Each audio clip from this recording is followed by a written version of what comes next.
Today we're just doing a quick video to show you guys how we installed my front projector LED headlight. It's meant for a semi-truck. It's a 4x6.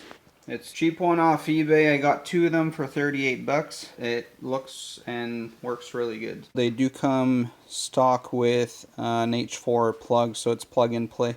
This is how we installed it, but there's many ways to do it. JNS Engineering has a similar setup, but he charges $135 or $39.95. I just figured for a couple brackets I could do it myself. I bought a couple of these Simpson strong tie brackets. I cut them down the size. Originally I had that half of the bracket on the headlight, but they ended up being a bit too long. So I ended up using the offcut, which is basically this length here. Works out to be about two and a quarter, and that ended up working perfect for me. And these holes were already pre-drilled, so I just ended up lining them up on the headlight itself, on the casing, drilling the holes and then putting self-tapping metal screws in. 3 screws to undo the headlight cover.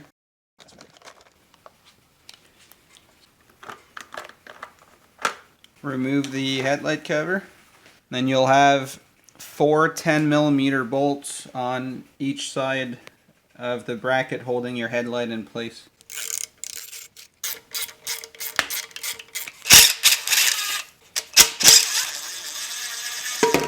So this is the original headlight that I took off, and you can see it's cracked and everything, and the previous owner had put silicone in there so crap wouldn't go in.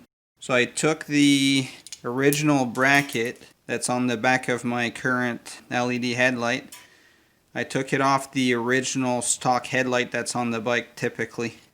So you'll have to undo the 2 long bolts at the bottom, and there's a 10mm that's at the top here that you'll have to take off to have the bracket that comes with it. I mocked it up on the bike to see where I would need it. I adjusted the beam and everything just to make sure that the tilt of the headlight would be good.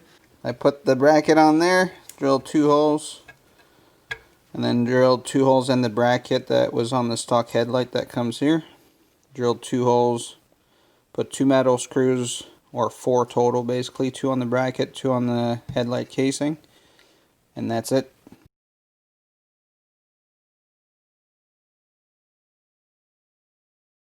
Mine is not adjustable, but really if you wanted it to be adjustable under this foam, you could cut 2 slits so that the top of the headlight could pivot front and back so that you can adjust your beam. But I did the adjusting before drilling the holes, marked everything, drilled the holes, used a bit of silicone to seal everything because it is a sealed headlight.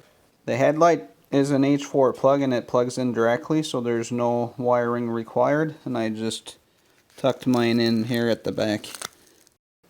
So there's quite the difference between the two, and that's still DOT approved. The other thing to mention is that that LED light only takes 35 watts total to run low beam and high beam, whereas the original halogen bulb was taking 55 watts for the low beam and 60 for the high beam. So you get a lot less power consumption out of this projector LED headlight. So this is the back of the headlight cover, and just the bottom front corners were touching a bit, so I ended up shaving not even a 1/4 inch basically for the bottom of the light to fit properly. When facing it, you can't really tell that I shaved a tiny bit of plastic on both sides.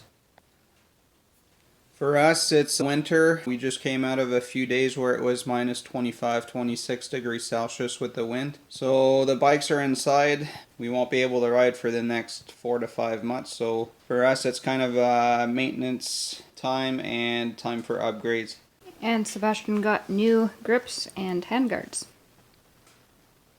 And a USB port with a voltmeter. That one's kind of cool. It comes with a small sensor here at the back, that little wire. And you actually get a fairly accurate reading of the temperature. And yes, we just lit the fire, so it is only actually 13 degrees in the basement. These LED lights I ended up getting off eBay. I got a whole box of 8 LED lights like those for 40 bucks. So it was really cheap. I ended up salvaging metal off an old computer monitor stand that my brother was throwing out. The metal's almost an eighth thick, so it's really solid. So I just cut 2 strips off of it. Lined it up on the triple clamp for the forks. I marked the 2 holes, drilled it out, and it fits perfectly there.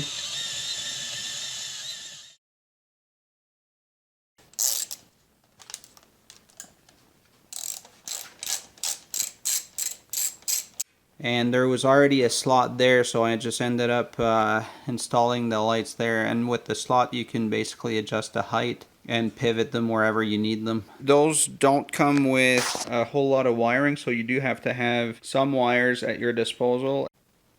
Summer and I ended up getting a toggle switch for our setup. It's mounted right on here. Mine was defective, so I ended up having to take it apart and fix it. But it is working now, and we can turn them on and off at our own convenience without having to have them on all the time. It is on a switched circuit, so even if you leave the switch on, if the key's not on the bike, you don't run any risk of killing your battery. Same with the USB charger. The auxiliary LED lights do require some wiring. There's only a positive negative, so I ended up running this. If you're facing the bike, the left one is hooked up to the right one.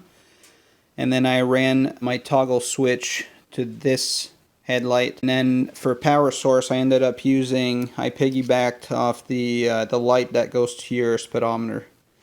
So there's a small halogen bulb in there. This is the wire that comes out of it. And it is a switched power source directly off the bike.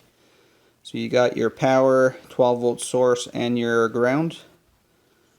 And I just spliced the wires in here, soldered everything, retaped it, and then used the original plug that comes with the bike to plug everything in. So now my 2 auxiliary LED lights are powered off of that, along with the toggle switch killing the power on command if I need it. I quickly show you guys what it looks like, but the camera won't do it justice just because it's so bright that the lens can't really pick it up.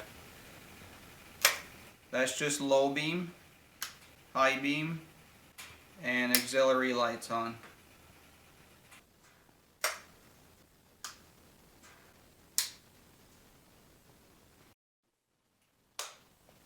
Stock headlight,